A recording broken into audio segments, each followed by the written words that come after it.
제가 신학교 20대죠. 저의 20대입니다. 그 신학교를 다니던 이 총각 시절이었는데요. 어느 날 저희 어머니께서 이렇게 알고 계시는 여성 목사님, 그때가 한 40여 년 전인데도 그런 여성 목사님이 계셨더라고요. 그 어머니랑 잘 아신다고 하면서 저희 집에서 한 3박 4일인가 얼마 머무르셨어요. 식사를 같이 나누시고 잠도 주무시면서 함께 하셨는데, 이 총각 때는 아침잠이 많잖아요. 이 새벽에 잘 못 일어나는데 그 손님으로 오신 그 여자 목사님과 어머니가 이제 홀로 계실 때는 이제 평소에 새벽기도 다니시고 이러시지만, 그 목사님이 함께 계시기 때문에 교회를 안 가시고요. 이 새벽에 그 목사님이 일어나서 꾸무럭꾸무럭 푸시럭푸시럭 하시면서 이렇게 꼬부리고 무릎 꿇고 엎드려서 기도를 하시는 거예요. 한 2박 3일 짧게 계셨지만 어머니와 함께 새벽에 그저 방에서 그렇게 부시럭거리시면서 중얼중얼 기도하시는 그 모습, 뭔가 저에게 강하게 와 닿는 뭔가가 있었습니다. 제가 가끔 생각을 해요. 제가 이제 목회자로 평생 살았잖아요. 부목사를 거쳐서 한 교회를 개척했습니다. 이 개척했다는 거, 이 교회를 개척한다는 이 목사님들이 꽤 대단한 평가를 받아요.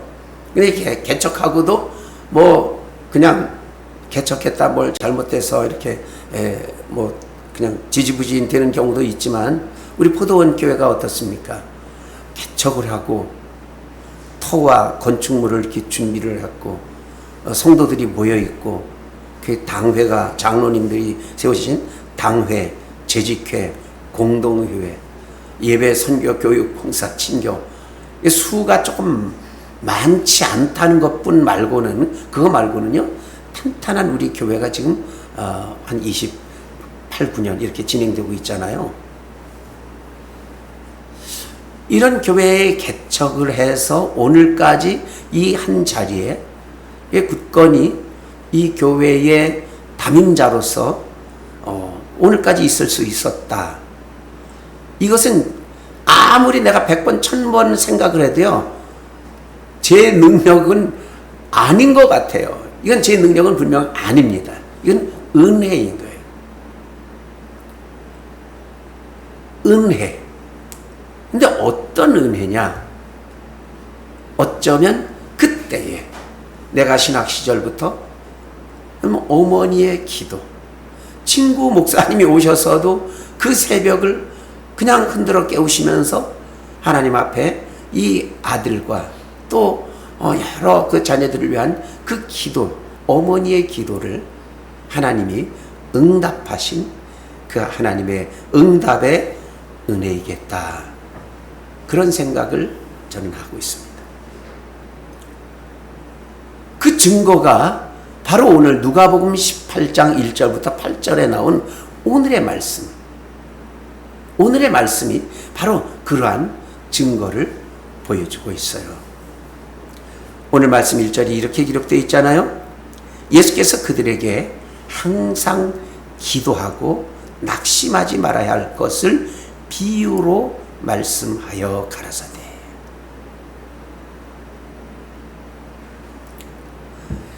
예수님께서 한 비유를 이렇게 말씀하셔요. 이 비유의 내용이 이런 거죠. 어느 도시에 한 재판장이 있는데 그 재판장은 마음이 상당히 고약한 사람이라는 거죠. 어느 정도로 고약하느냐? 첫째, 하나님을 두려워하지 않아. 여러분, 하나님을 두려워하지 않는 사람은 누구죠? 여러분, 저 불상이 두렵습니까? 여러분, 그 마호메교, 마호메시 두렵습니까? 아예 생각도 관심도 없죠? 안 믿는데 뭐하러 두려워하고 그렇습니까? 그러니까 하나님을 두려워하지 않는다. 이것은 쉽게 말해서 불신자인 거예요. 하나님을 그냥 의식하지 않는 그 재판장, 그리고 안하무인, 이 사람을 무시하는 그런 사람, 그런 재판장이 있는데 또 그 같은 도시에 한 과부가 있었더라는 거죠. 근데 하나님을 안 믿기는 이 과부도 마찬가지예요. 만약에 하나님을 믿는다면 어디로 가겠어요? 그 못된 재판장으로 갈 이유가 없잖아요. 우리 제사장님한테 가야지. 그래야 될 거 아닙니까? 성전에 나가서 자기 마음에 들끓는 뭐가 있으면, 하나님께 기도까지는 몰라도 어쨌든 제사장님하고 그래야 될 거 아닙니까? 이 마음 고약하고 소문난, 이 고약하기로 소문난 아주 이런 재판장에게 온 거예요. 하나님을 안 믿기는 똑같은 거예요. 이 과부도.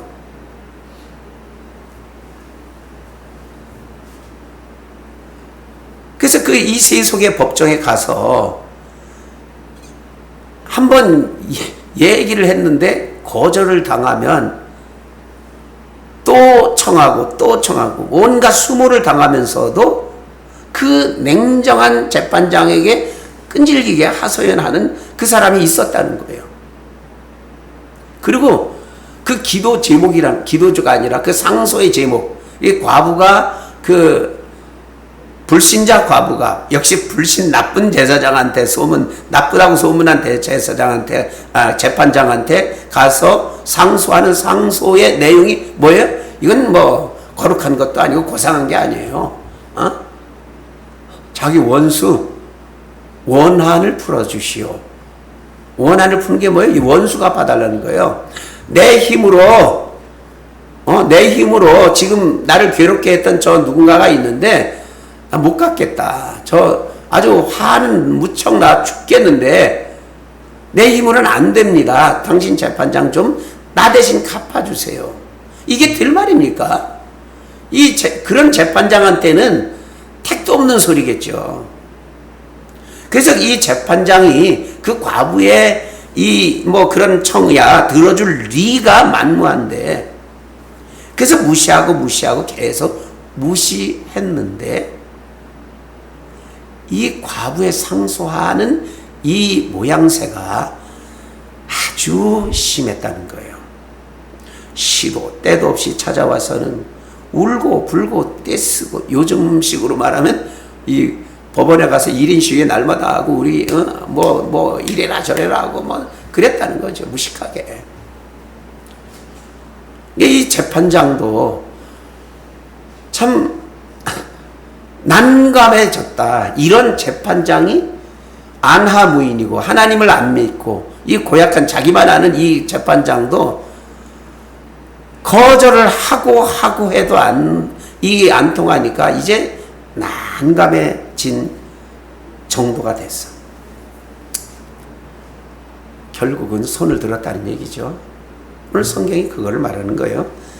내가 하나님을 두려워하지 않고 사람도 무시하는데 이 과부가 나를 번거롭게 하니 내가 그 원한을 풀어주리라. 원수 갚아주리라. 그래, 내가 갚아줘야 되겠네 했다는 거예요. 결국 그렇지 않으면 늘 와서 나를 괴롭게 하리라 했다는 거예요. 이게 비유입니다. 현실은 아니에요. 예수님께서 어떤 말씀을 하시기 위한 하나의 비유로 이런 말씀을 하셨다는 거죠. 예수님의 말씀의 요지가 그거잖아요. 결국 집요하게 간구하는 그 세속의 사람들까지도, 세속의 사람들끼리도 이렇게 자기의 그 평안을 위해서라도 응답, 또 미친 듯이 놓고 하는 이런 것이 있다라는 말씀이에요. 그래서 이런 내용의 비유를 말씀하시며 예수님께서 덧붙이신 내용, 그 비유가 주는 교훈을 이렇게 말씀하시죠. 오늘 6, 7, 8절 저와 여러분이 같이 한번 다시 읽어보세요. 6, 7, 8 시작. 주께서 또 이르시되 불의한 재판장이 말한 것을 들으라. 하물며 하나님께서 그 밤낮 부르짖는 택하신 자들의 원한을 풀어주지 아니하시겠느냐? 그들에게 오래 참으시겠느냐? 내가 너희에게 이르노니 속히 그 원한을 풀어주시리라. 그러나 인자가 올 때에 세상에서 믿음을 보겠느냐 하시니라. 아멘. 예수님 결론은 이거예요. 항상 기도해라. 혹시 응답이 없는 것 같아도 너희들 낙심하지 말아라. 그런데 여기까지만 말씀하셨으면 얼마나 좋겠어요? 예수님은 오늘 우리에게 강력한 도전을 주십니다. 그러나 항상 기도해라, 낭망하지 말아라. 그러나 인자가 올 때에 세상에서 믿음을 보겠느냐. 예수님 말씀의 뉘앙스는 아니다 이거 아니겠어요? 굉장히 우리로 하여금 부정적인 느낌, 우리 자신에 대해서 좀 부정적인 어떤 느낌을 갖게 합니다. 그러나 인자가 올 때의 세상에서 믿음을 보겠느냐. 저도 오늘 설교 말씀의 제목을 그렇게 정했습니다. 믿음을 보겠느냐. 여러분, 오늘 말씀에서 예수님이 가르치신 그 비유는 그 비유의 주제가 기도입니다. 그러나 예수님의 질문, 역질문, 믿음을 보겠느냐라는 말씀은 단순한 기도가 아니라 하나님과의 관계를 말씀하십니다. 하나님과 어떤 관계성 속에서 기도하고 또 기도할 것이냐, 어떻게 기도하느냐 있습니다. 보세요. 예수님의 말씀의 비유는 아주 재미있게도 재판장과 하나님을 역대비합니다. 재판장은 불의하고 하나님은 선하십니다. 그리고 이 과부라는 사람도 이 과부는 복수심에 가득 차 있습니다. 우리는 성도라 이름하는 하나님의 백성이고 그렇게 복수심이니 뭐니 이렇게 고약하지는 않습니다. 그리고 재판장과 과부 사이에 오고 가는 대화가 있습니다. 하나님과 우리 사이에도 무언가 대화하는 관계가 형성되어 있습니다. 우리 성도들의 기도 제목에도 원수를 갚기 위한 그 원한은 없다 해도 그만큼 이 과부가 재판장에게 요청했던 원수 갚음과 같은 버금가는 그 기도에 무게가 있습니다. 어마어마한 우리의 삶의 무게, 아주 비장한 기도 제목은 있습니다. 그런데 결론이 다르다는 거예요. 예수님 말씀은. 예수님이 들려주신 결론은 이 비유에 나오는 불의한 재판장이 과부의 청을 들어준 것으로 결론이 나는데, 우리 하나님께서 우리의 기도도 그렇게 들어주시는 걸로 결론을 내고 싶단 말씀이에요. 예수님 말씀은. 하나님께서 너에게 오래 참으시겠느냐? 택한 백성을 들어주시지 않겠느냐? 그런데 하나님께서 들어주실 수 없고 오래 기다리게 만들 그 어떤 원인을 우리가 가지고 있다는 거죠. 그게 뭐라는 거예요? 믿음을 보겠느냐? 믿음이 지금 너희는 부족하다는 거예요. 그럼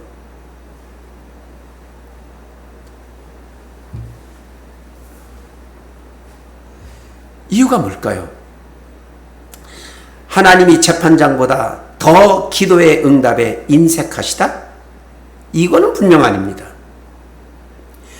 예수님이 하시고 싶은 말씀은 우리의 기도의 자세가, 우리의 기도에 하는 그 열기가 바로 그 과부, 하나님을 모르고 제사장 앞에 갈 줄도 모르고 그저 자기를 그렇게도 박대한 그 고약한 재판장에게만 갈 수밖에 없는 그 처지임에도 불구하고 계속 그렇게 자기의 원수 갚음을 위해서 호소하는 그 여인과 우리가 크게 다르다는 거죠. 그래서 오늘 1절에 이렇게 그 비유의 목적을 말씀하셨던 거예요. 예수께서 그들에게 항상 기도하고 낙심하지 말아야 할 것을 비유로 말씀하셨다는 거예요. 그리고 결론은 이렇게 났습니다. 오늘 제일 끝절 8절에 인자가 올 때에 세상에서 믿음을 보겠느냐. 그러면 이제 예수님께서 우리에게 가르치시려는 것은 아주 단순합니다. 답이 나왔어요. 예수님이 보고 싶어 하시는 믿음은 항상 기도하는 믿음이에요. 항상 기도하되 낙심하지 않는 믿음입니다. 근데 더 중요한 전제, 인자가 올 때에 라는 전제. 여러분, 인자, 즉 예수님께서 오실 때, 재림하실 때, 예수님 재림하시는 그때를 예수님은 전제로 달아두셔요. 예수님이 다시 오시는 그 순간은 어떤 순간입니까? 우리 인간사의 가장 절박한 순간. 이 세상의 종말은 두 가지예요. 자기가 죽거나 세상이 망하거나. 이 둘 중 하나겠죠. 그러나 자기가 죽는 순간도 절박한 것이고 이 세상 종말도 절박한 거예요. 우리는 항상 이 두 가지 절박성에 있다라는 거죠. 우리는 오늘 죽을 수도 있습니다. 우리는 우리의 생명을 보장 못합니다. 근데 그때 그 끝나는 순간에 하나님 앞에 어떤 모습일 것이냐. 과부도 옳지 않고 재판장도 옳지 않지만 이 옳지 않은 사람끼리라도 주고받는 그 끈질긴 이 대화처럼, 이 관계처럼 우리가 과연 하나님과의 관계성 속에 이렇게 끈질기고 끈끈한 그 무엇을 가지고 있느냐인 거죠. 우리 기도의 끈질김은 그 과부, 그 불의한 재판장 앞에 가서 자기 원수 갚아달라고 애쓰는 그 과부보다 더 앞서야 한다는 말씀입니다. 그렇게 하나님과 격의 없고 깊은 관계, 하나님을 향한 신뢰의 깊이가 있어야 한다는 말씀이죠.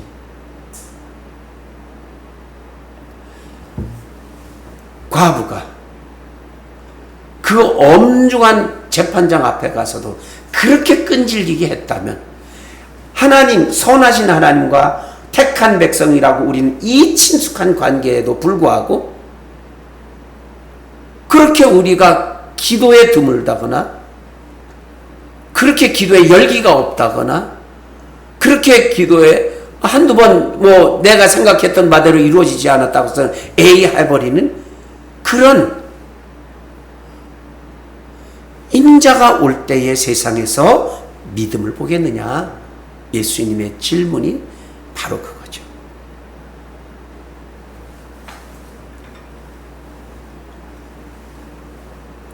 한 3주 전 제가 이 미얀마의 선교지를 방문하고 왔잖아요. 선교지를 가게 되면요, 그 선교 현장에서 활동하시는 그 선교사 분들의 이 간증을 많이 듣게 돼요. 뭐 이런저런. 그래서 그런 데를 한번 갔다가 오면, 이번에 제가 특히 그랬습니다만, 마치 부흥회를 한번 참석하고 어떤 깊은 수련회에 많은 은혜를 받고 온 것 같은 그런 어떤 힐링, 뭐 이런 것을 경험하게 됩니다. 이번이 딱 그랬어요. 그 미얀마 현장에 이따 오후 예배 시간에도 잠시 그분들에 대한 간증도 하겠지만요. 거기에 선교사님, 여자 선교사님 두 분이 있는데 그분들이 차를 타고 왔다 갔다 하면서 저희 찾아간 목사들에게 이런 한 토막의 이야기를 전해줘요. 자신들은 그 대전에 있는 우리 대한예수교 장로교 통합 측교단에서 공부해서 목사 안수를 받았는데 안수 받자마자 갈 곳이 정해져 있지 않았는데 그때 대전에 있는 교회에서 자신들을 차례대로 한 사람 한 사람 그 미얀마 선교지로 파송을 해 주었다는 거예요. 그래서 이게 파송을 받아서 한 10년, 지금 딱 10년 차인데 파송을 받아서 열심히 선교를 뭐 이리저리 뭐 고아원 사역, 교회 사역 또 이런저런 사역을 하고 있는데 그만 3년 전에 코로나가 터졌다는 거죠. 이 코로나는 전 세계적인 상황이에요. 근데 그나마도 선진국 또 뭐 이런 그 의료가 좀 환경이 좋은 나라들에서는 나름대로 대처를 했는데 우리나라의 경우는 상당히 선방한 국가에 들어갑니다. 세계적으로 아주 그 탑에 이를 정도로 가장 대처를 잘한 나라로 들어가요, 우리나라는. 그런데 여러분 한번 상상해 보세요. 우리나라보다 경제 환경이 한 50년 넘게 떨어져 있는 그 나라 미얀마 사회에서 어떻게 했어요? 주변의 사람들이 하나 둘 죽어나가고 사람들이 주변에서 많이 죽어나갔더라는 거죠. 그래서 이분들도 예외 없이 자기 주변의 교인들도 많이 죽고 교회 사역자들도 그 미얀마인들이 이렇게 턱턱 죽어가는 그 마당에 가슴앓이를 하고 있었는데 덜컥 자신들도 안 걸릴 수가 없었다는 거죠. 자신들도 이 코로나에 걸려서 제대로 된 어떤 그 케어도 받지 못하고 그 미얀마 열악한 환경 속에서 그저 몸으로 견디고 그저 고통받고 있었는데 한 번은 희소식이 왔다는 거죠.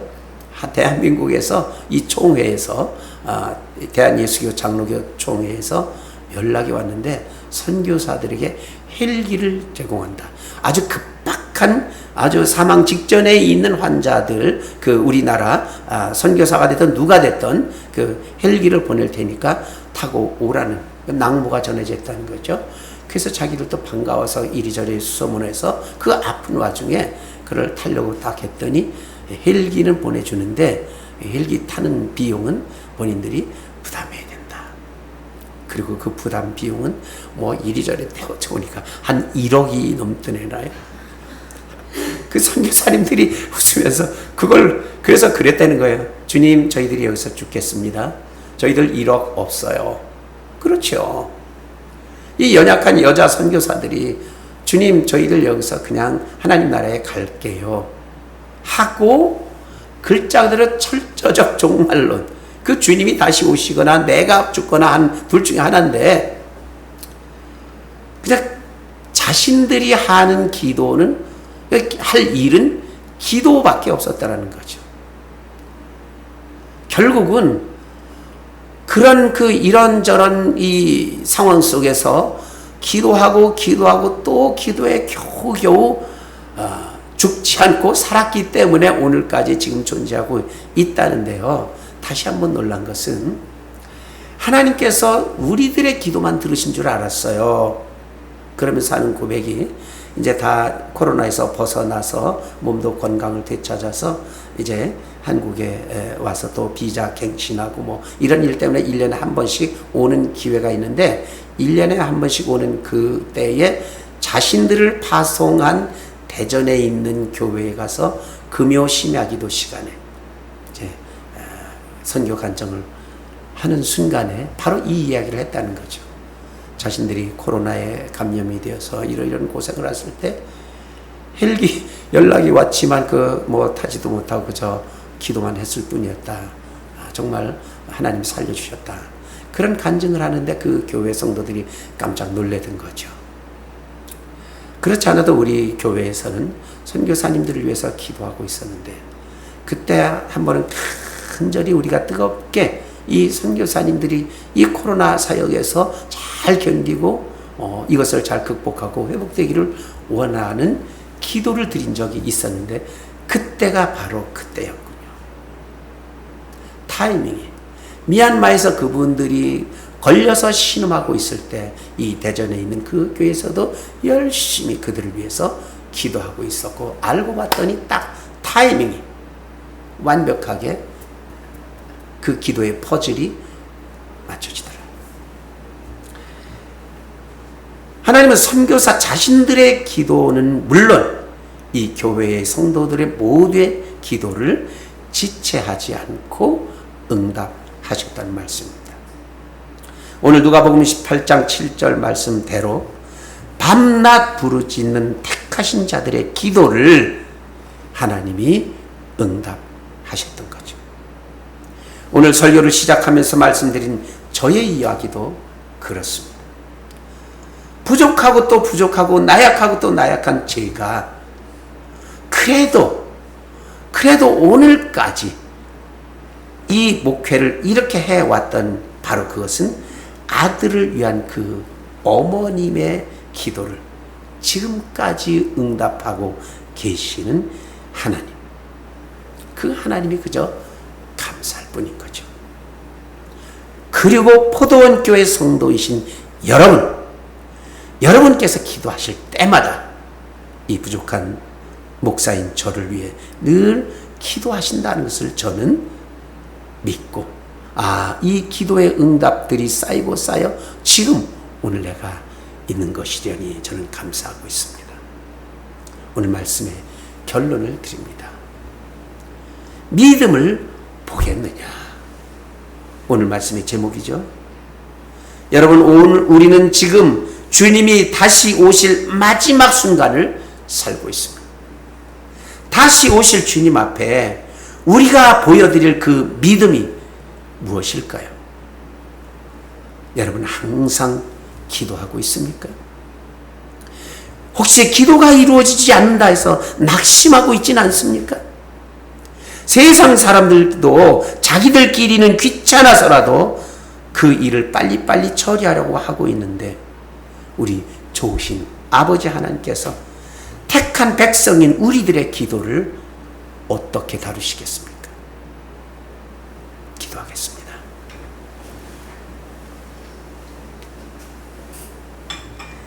하나님 아버지, 오늘 또 은혜를 감사합니다. 항상 기도하겠습니다. 그리고 낙심하지 않겠습니다.